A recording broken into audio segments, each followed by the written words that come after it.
ते फोन चालवते आणि त्या अनुषंगाने दुपारपासून या ठिकाणी माझ्या सगळ्या 36 जिल्ह्यातील जी मुलं आहेत त्या प्रत्येक मुलामधून प्रतिनिधित्व निवड करण्यात आली आणि त्या प्रत्येक मुलांच्या मधून एक एक व्यक्ती प्रतिनिधी म्हणून माझ्यासोबत मुंबईच्या दिशेनं जायचं. अचानक जर फोन आला तर आपण मुंबईला जायचं हे ठरलं गेलं आणि त्या अनुषंगाने ठरल्याप्रमाणे संध्याकाळी 7 वाजता फोन आला की बाबा आपण मुंबईच्या दिशेने यावं.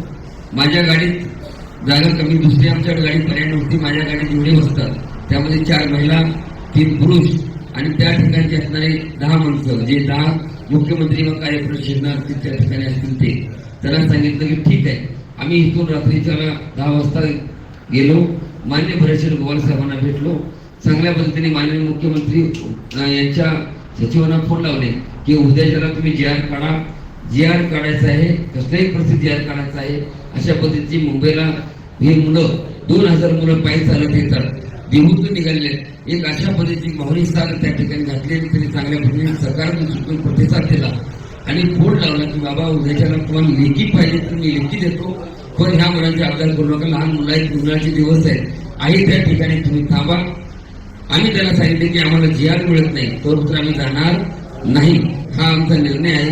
एक तर लेखी तुमच्या लेखनावरती मिळालं पाहिजे, एक नाही तर JR भेटला पाहिजे. जर अशी गोष्ट असेल तर 100% ह्या पद्धतीने आपण त्या ठिकाणी त्यांनी आदिवचन दिलं. पण तिथून मी इथं आलो, सगळ्यांना तुम्हाला उठवलं. रात्रीचे 3 वाजलेले आहेत, 4 वाजलेले आहेत, सगळे उठलेले आहेत. तुम्हाला विचारतोय की JR तर अशा पद्धतीने आलेला आहे.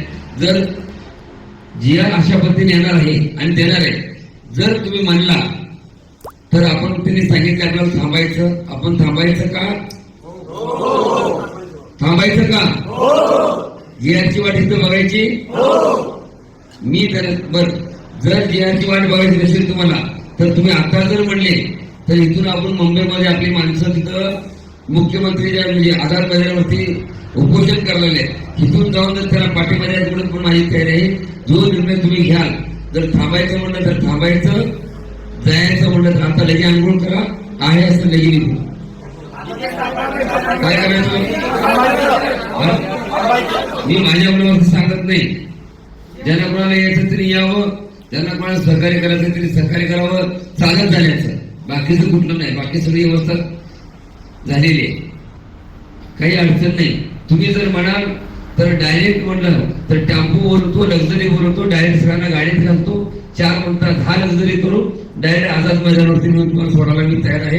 तिथं जे मंडळी आपली त्या ठिकाणी नेतृत्व करतात त्यांना जाहीर पाठिंबा देऊ आणि त्या ठिकाणी आपण काय अडचण नाही. तुम्ही इथं जर जाऊ नाही तर इथं JR ची वाट बघू जर म्हणला तर आपण या ठिकाणी JR ची वाट बघू. लेखी पत्र किंवा JR आज आपल्या दिवसभरामध्ये 5 वाजेपर्यंत इथे भेटेल. भले उद्या पत्र भेटलं तरी काय हरकत नाही, पण इथून जर जायचं नाही म्हणलं तर इथून उठायचं नाही जोपर्यंत JR भेटत नाही तोपर्यंत. ठीक आहे? 100% JR भेटत नाही तोपर्यंत जायचं नाही. बरोबर? मान्य भरतशेठ गोवाल साहेबांना आपण मान सन्मानपूर्वक त्यांचं स्वागत करू, त्यांच्यासाठी जोरदार टाळ्या वाजवा. त्यांनी आज प्रयत्न करतो म्हणले. आज 12 वाजता विधिमंडळामध्ये आज अधिवेशनच्या अनुषंगाने आज कॅबिनेट आहे आणि आज त्यांनी तो विषय मांडून तो विषय मार्गस्थ लावतो अशा पद्धतीचं अभिवचन त्यांनी दिलेलं आहे. त्यांचं मी स्वागत करतोय. मी जाऊन त्यांना स्वतः भेटलो. त्यांनी जे बोललं ते मी बाईट घेतलेली आहे. ती बाईट आता मी मीडियाला पण पाठवून देतोय. मीडियाने पण आपल्याला सांगली जिल्ह्यातले असेल, जर तालुक्यातले असतील, प्रत्येकाने खूप ताकदीने मला बळ दिलं आणि आपल्याला जेवढं बळ निर्माण दिलं त्याचबरोबर महाराष्ट्रातल्या प्रत्येक मीडियाने पण बळ दिलं. म्हणून आज आता आपली सरकार दरबार पण जाते, पण सातत्यपूर्वक आपण फक्त आणि फक्त भरतशेठ गोगावले साहेबांच्या माध्यमातून आपण प्रयत्न करत होतो. त्या एका व्यक्तीवरती विश्वास ठेवला आणि त्या माध्यमातून तो विश्वास सार्थ होतोय. आणि त्यांनी आजच सांगितलं बाकी मंत्र्यांनी 8 दिवसांनी करतो, 9 दिवसांनी करतो, 10 दिवसांनी करतो, असं नाही. तुम्हाला JR किंवा लेखी जर पाहिजे असेल तर मी स्वतः तुम्हाला लेखीचं घेऊन तुम्हाला देण्याची जबाबदारी अशा पद्धतीचं अभिवचन दिलंय.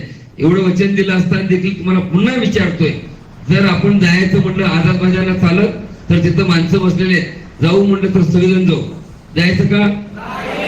इथंच थांबायचं? JR इथंच घ्यायचा.